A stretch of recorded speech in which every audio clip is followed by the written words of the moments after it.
செய்தி. கொடநாடு கொலை வழக்கில் ஜெயலலிதாவின் முன்னாள் வளர்ப்பு மகனான சுதாகரனுக்கு சிபிசிஐடி போலீசார் சம்மன் அனுப்பியிருக்கிறார்கள். அதன் அடிப்படையில் 27ஆம் தேதி நேரில் ஆஜராக வேண்டும் என அதில் உத்தரவு பிறப்பிக்கப்பட்டிருக்கிறது. இதுகுறித்த விரிவான விவரங்களுக்காக இணைகிறார் எம்முடைய செய்தியாளர் பரிமலா. இந்த சம்மன் தொடர்பான விரிவான விவரங்களை வழங்கலாம். கௌதமி, கொடநாடு கொலை மற்றும் கொள்ளை வழக்கு விசாரணை தற்பொழுது தீவிரமடைந்துள்ளது என்றே சொல்லலாம். கொடநாடு எஸ்டேட்டின் முன்னாள் பங்குதாரரும் ஜெயலலிதாவின் முன்னாள் வளர்ப்பு மகனுமான சுதாகரனுக்கு சிபிசிஐடி தற்பொழுது சம்மன் அனுப்பியிருக்கிறது. தனிப்படை முன்பாக வரும் 27ஆம் தேதி சுதாகர் ஆஜராகவும் அந்த சம்மனில் தெளிவாக குறிப்பிடப்பட்டிருக்கிறது.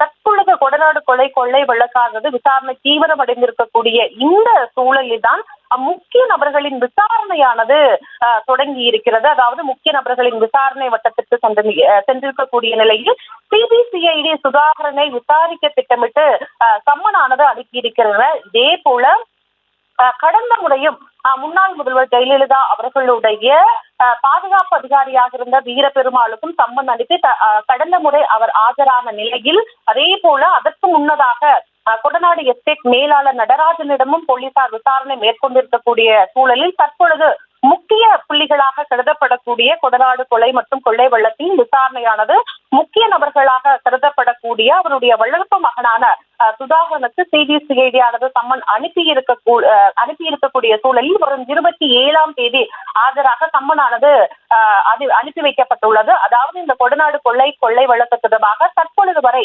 கிட்டத்தட்ட சிபிசிஐடியானது 250க்கும் மேற்பட்ட நபர்களிடம் விசாரணையானது நடைபெற்றிருக்கக்கூடிய சூழலில் தற்பொழுது முக்கியமாக பார்க்கப்படுகிறது. கௌதமி, தற்போதைய விவரங்களுக்கு நன்றி பரிமளா.